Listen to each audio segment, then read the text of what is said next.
이 호남권 경선 있고 일요일에 이제 수도권 경선을 통해서 이제 일요일 날 바로 이제 후보 확정이 되겠죠.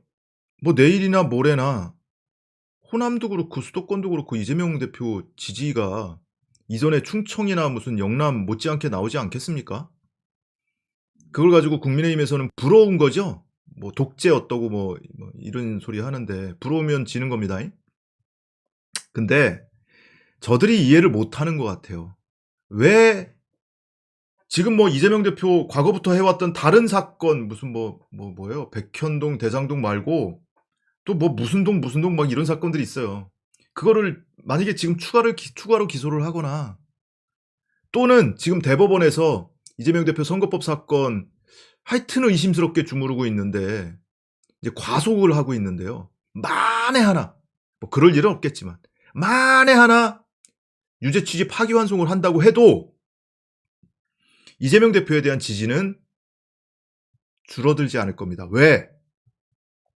지금 이렇게 막 90%를 육박하는 이 경선 지지가 나오는 이유를 저들이 이해하지 못하는 것 같아요. 그 이유가 저는 이렇다고 봐요. 정치인을 지지하는 시민의 입장에서는 정치인이 누군가로부터 핍박을 받거나 공격을 받을 때, 이 연성 지지자는 한 발 떼죠. 그리고 조금 객관적으로 보려고 합니다. 그것이 쿨하다고 생각을 하는 것 같아요. 근데 내가 좀 적극적으로 지지하는 사람이 그렇게 공격을 받거나 핍박을 받으면 동지가 되죠, 어느 순간. 동지애라고 하는 것은 흔히 이런 말 하죠. 비가 올 때 우산을 씌워준다. 우산도 없어. 내가 씌워줄 우산도 없는 사람이야. 그러면 옆에 서서 그 비를 같이 맞아주기라도 한다. 비를 같이 맞는다고 해서 물의 총량을 혼자 다 맞는 것을 둘이서 나눠 맞는 건 아니에요. 그 사람이 비 맞는 양이 반으로 줄는 건 아니거든요. 한 명 한 명이 100의 비를 다 맞는 거예요. 그런데 왜 옆에서 같이 서서 맞아주냐. 외롭지 말라고. 고립된 거 아니라고. 당신 고립된 거 아니니까 힘내라고. 그게 동지애죠. 근데 이미 이재명 대표를 향한 지지자들의 마음은 이걸 훨씬 뛰어넘었어요. 우산을 씌워주거나 비를 같이 맞는 것을 넘어서서 전우애가 생긴 거예요.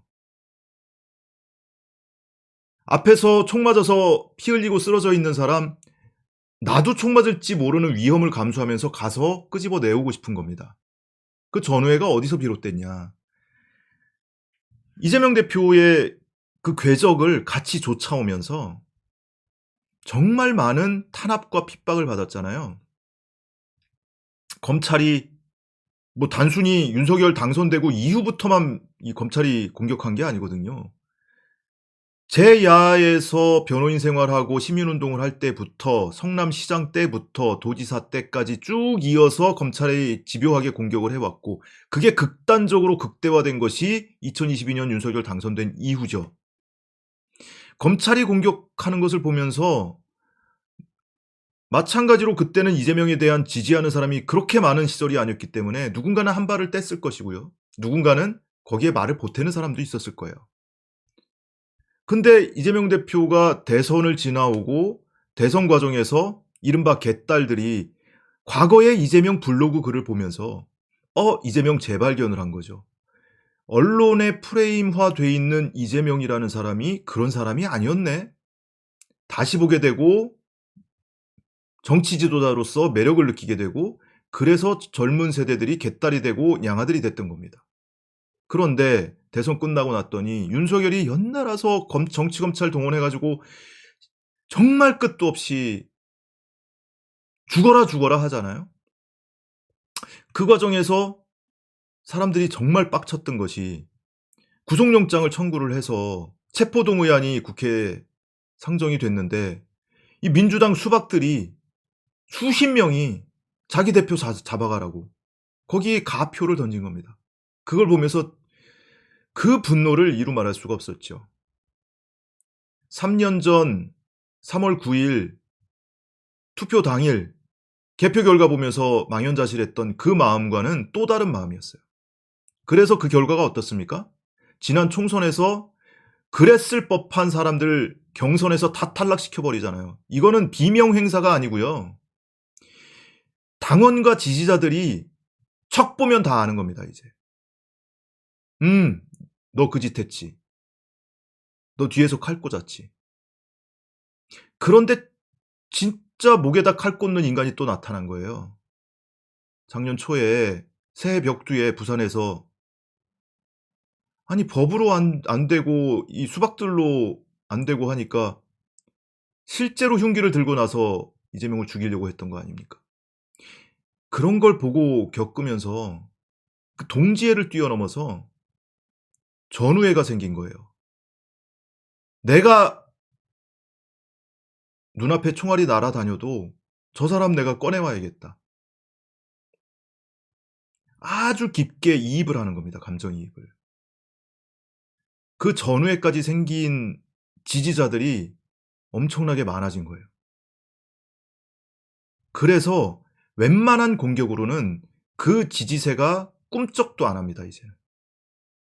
이재명 지지에 무슨 기소를 한다고 해보세요.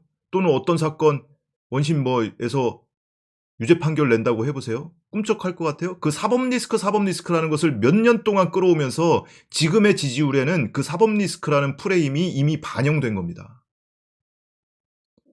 이미 반영된 프레임은 더 이상 리스크가 아닌 거예요.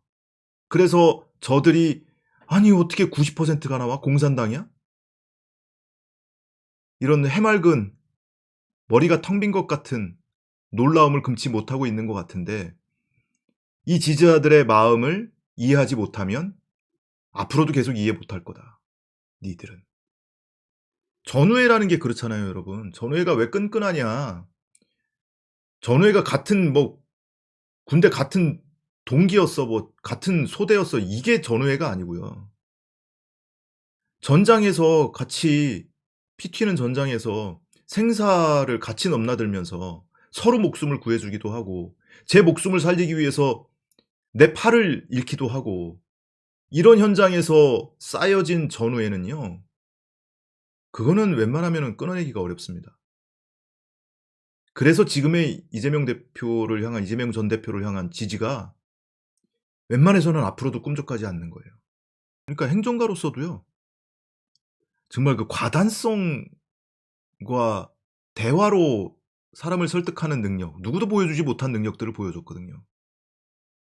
도지사 때도 그렇고 예를 들면 그 계곡에 이렇게 천막치고 장사하는 사람들 있잖아요. 그거 다 불법 영업이거든요. 근데 그런 것을 지자체가 단속을 하는데요. 지자체가 그거를 정말 손대기가 어렵습니다. 그런 이 계곡 영업이라든지 아니면 주로 장애인 단체 이런 데서 많이 하는데 과거에 요즘엔 별로 없는 것 같아요. 어디 공터에다가 야시장 열어놓고 막 한 일주일 열흘씩 이렇게 장사하고 이런 경우 있잖아요. 그거 행정 집행하거나 이러기 정말 어렵거든요. 근데 이재명 대표는 그걸 대화로 다 해결하잖아요. 대화로. 그게 정말 쉬운 일이 아니고요. 그리고 코로나 때도 어땠습니까? 코로나 때도 그 신천지 가서 이만희 검체 채취하고 거기 시설 폐쇄하고 예배 금지시키고 이거를 행정명령으로 그냥 다 하잖아요. 그때부터 이 신천지가 왼수졌다 이런 얘기들도 하던데 그게 행정가로서 쉬운 게 아니거든요. 그런 것들을 다 해내잖아요. 그런 걸 보면서 사실은 이런 행정 능력은 보수층에도 어필이 되는 행정 능력이에요. 그 과단성. 아무튼 그냥 갑자기 생각난 에피소드였습니다.